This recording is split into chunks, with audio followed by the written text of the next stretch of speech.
Shalom, shalom, le peuple de Dieu, shalom. J'espère que vous allez bien, très bien.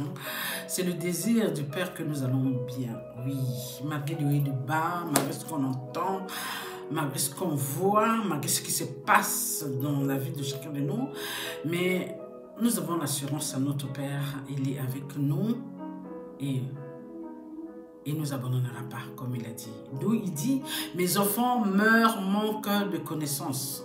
D'où cette émission de lire la Bible ensemble afin d'acquérir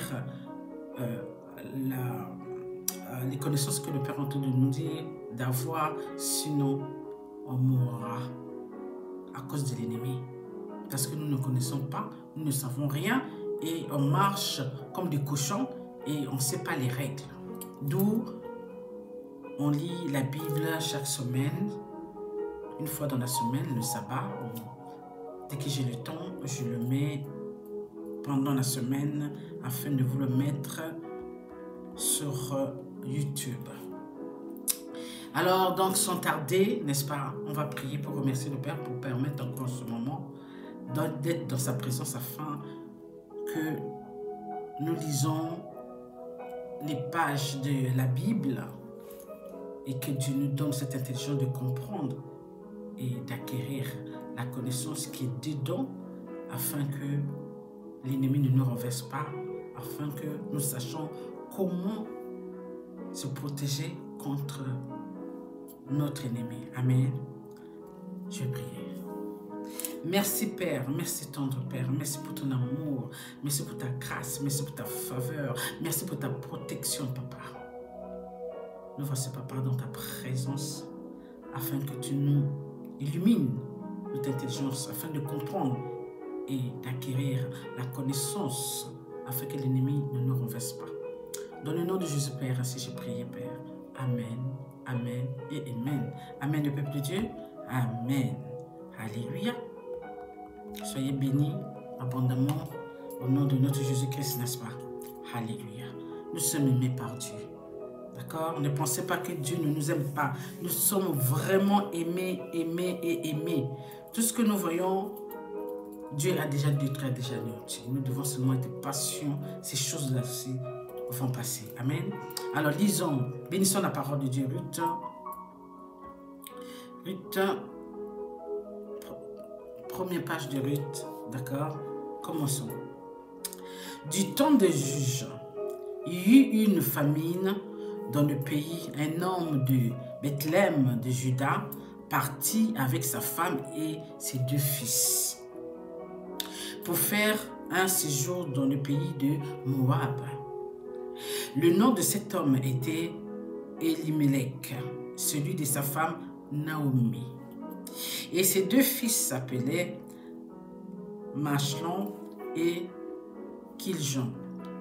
Ils étaient Éphraïtiens de Bethléem de Juda. Arrivés au pays de Moab, ils y fixèrent leur demeure. Verset 3. Elimelech, mari de Naomi, mourut et elle resta avec ses 2 fils. Ils prirent des femmes de Moabites, dont une se nommait Orpa et l'autre Ruth. Et ils habitèrent là environ 10 ans. Verset 5. Machlon et Kiljon moururent aussi, tous les 2. Et Naomi resta privée de ses 2 fils et de son mari. Verset 6. Puis elle se leva, elle et ses belles-filles, afin de quitter le pays de Moab, car elle apprit au pays de Moab que l'Éternel avait visité son peuple et lui avait donné du pain. Verset 7. Elle sortit du lieu qu'elle habitait, accompagnée de ses 2 belles-filles, et elle se mit en route pour retourner dans le pays de Juda. Verset 8. Naomi dit alors à ses 2 belles-filles, « Allez, retournez chacun à la maison de sa mère. Que l'Éternel use de bonté envers vous, comme vous l'avez fait envers ceux qui sont morts et envers moi. Verset 9. Que l'Éternel vous fasse trouver à chacune des repos dans la maison d'un mari. Et elles les baissa, elles élevèrent la voix et pleurèrent. Verset 10. Et elles lui dirent, non, mes filles. Elles lui dirent, excusez-moi, où est-ce que j'étais? Et elles lui dirent, pardon, verset 10, et elles lui dirent, non, nous irons avec toi vers ton peuple. Verset 11, Naomi dit, retournez mes filles, pourquoi viendrez-vous avec moi? Ai-je encore dans mon ventre, dans mon sein, des fils qui puissent devenir vos maris? Verset 12, retournez mes filles, allez, je suis trop vieille pour me remarier et quand je dirai j'ai de l'espérance, quand cette nuit même je serai avec un mari et que j'enfanterai des fils. Verset 13. Attendriez-vous pour cela qu'ils eussent grandi? Refuserez-vous pour cela de vous marier? Non, mes filles, car à cause de vous, je suis dans une grande affliction, de ce que la main de l'Éternel s'est étendue contre moi. Et elles élevèrent la voix et pleurèrent encore auprès. Baisse sa belle-mère, mais Ruth s'attache à elle. Verset 15, Naomi dit à Ruth, voici ta belle-sœur est retournée vers son peuple. Et verset 2, retourne comme ta belle-sœur. Verset 16, Ruth répondit, ne me presse pas de te laisser, de retourner loin de toi. Où tu iras, j'irai. Où tu demeureras, je demeurerai. Ton peuple sera mon peuple et ton Dieu sera mon Dieu. Verset 17. Où tu mourras, je mourrai et j'y serai enterré. Que l'Éternel me traite dans toute sa rigueur, si autre chose que la mort vient à me séparer de toi. Verset 18. Naomi, la voyant décidée à aller avec elle, cessa ses instances. Verset 19. Elles firent ensemble le voyage jusqu'à leur arrivée à Bethléem. Et lorsqu'elles entrèrent dans Bethléem, toute la ville fut émue à cause d'elle, et les femmes disaient, est-ce elle, Naomi? Verset 20, elle leur dit, ne m'appelez pas Naomi, appelez-moi Mara, car le Tout-Puissant m'a rempli d'amertume. Verset 21, j'étais dans l'abondance à mon départ, et l'Éternel me ramène les mains vides. Pourquoi m'appelleriez-vous Naomi, après que l'Éternel s'est prononcé contre moi et que le Tout-Puissant m'a affligé? Verset 22, notre dernier verset de première page de Ruth. Ainsi revirent du pays de Moab, Naomi et sa belle-fille Ruth, la Moabite. Elles arrivèrent à Bethléem au commencement de la moisson des orges. Prenons notre deuxième page de Ruth, n'est-ce pas? Laissons la parole de Dieu. Naomi avait un parent de son mari. C'était un homme puissant et riche de la famille d'Elimelech et qui se nommait Boaz. Verset 2. Ruth, la Moabite, dit à Naomi, « Laisse-moi, je t'en prie, aller glaner des épis dans les champs de celui aux yeux duquel je trouverai grâce. » Elle lui répondit, « Va, ma fille. » Verset 3.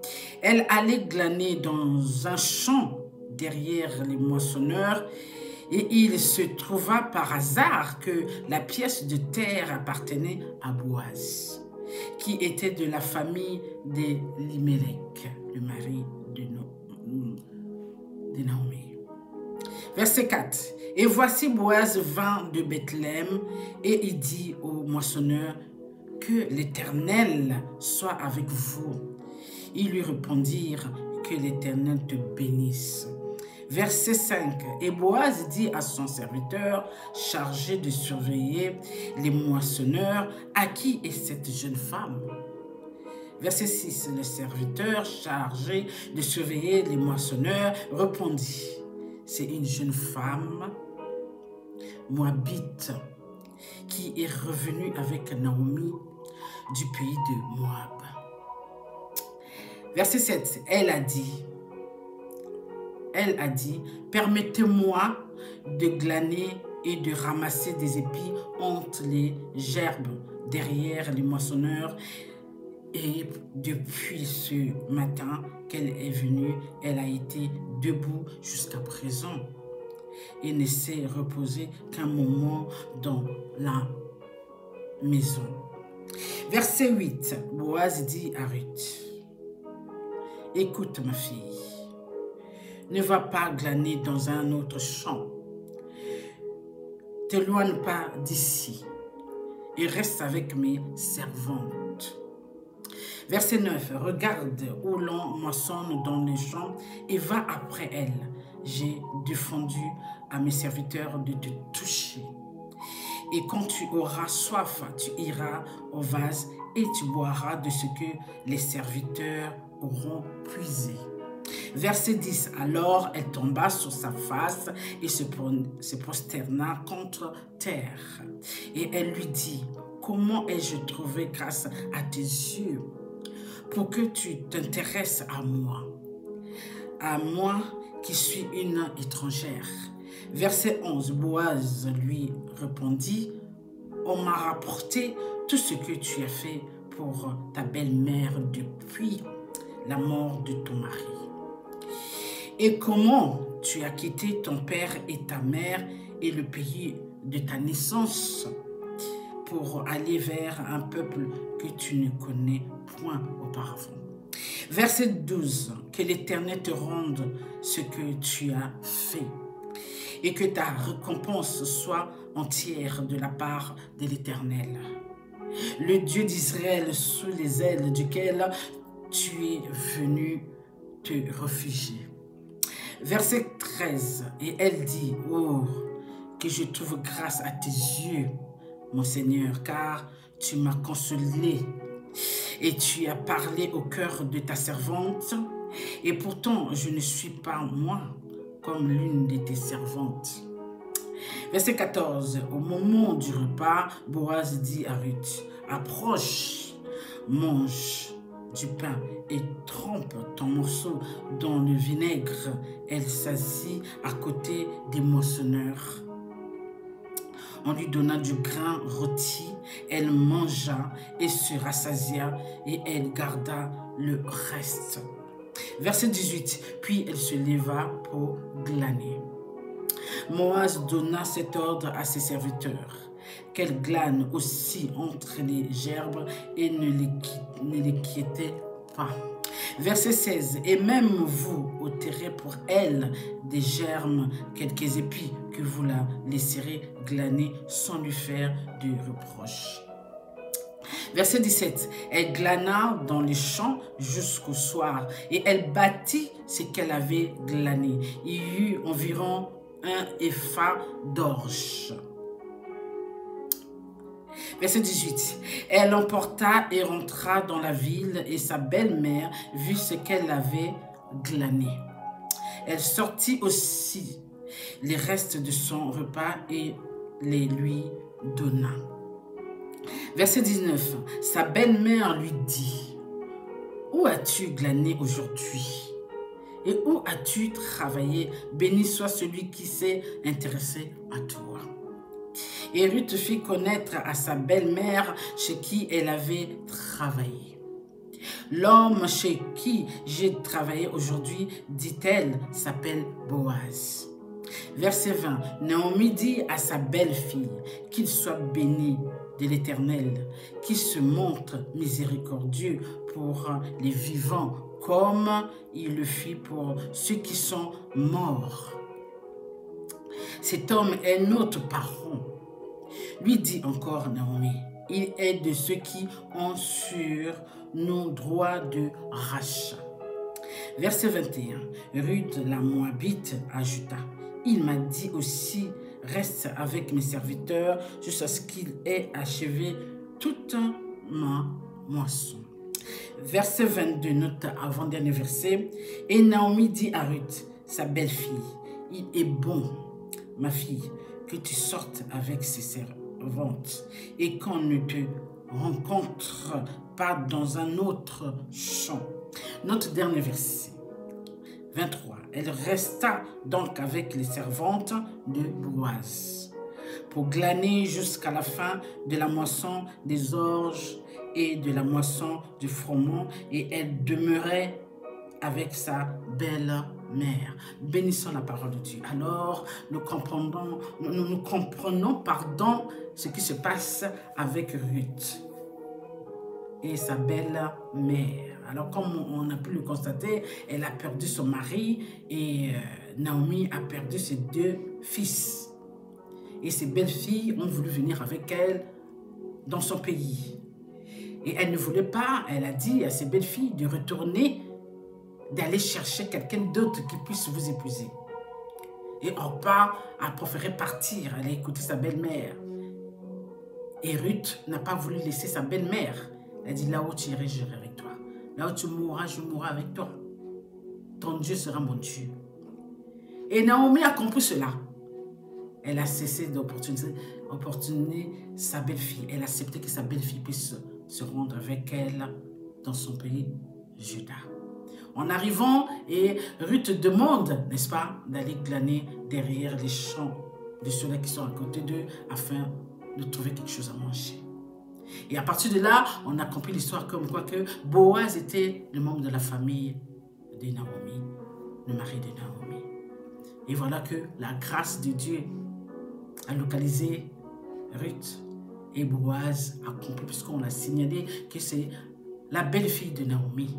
Et comme Boaz savait que Naomi, c'était les membres de sa famille par rapport au mari de Naomi, il a permis, il a accordé que Ruth puisse glaner tant qu'il veut et qu'on puisse le respecter, qu'on ne puisse pas le déranger. Tout ça, c'est quoi? Encore une fois, c'est la bonté du Père, c'est l'amour du Père. Dieu a vu comment Ruth s'est donnée à sa belle-mère. Elle a quitté son père, elle a quitté sa famille. Et elle est partie avec sa belle-mère parce qu'elle ne voulait pas laisser Naomi toute seule. On voit l'amour de la belle-fille de Naomi. Et on voit aussi Naomi, déjà, comment elle est avec sa belle-fille. La suite, on le saura la semaine prochaine. Sur ce, je vous aime. Allez, courage. Accrochez-vous à Dieu, il est merveilleux. Je vous aime. Sur ce, bye.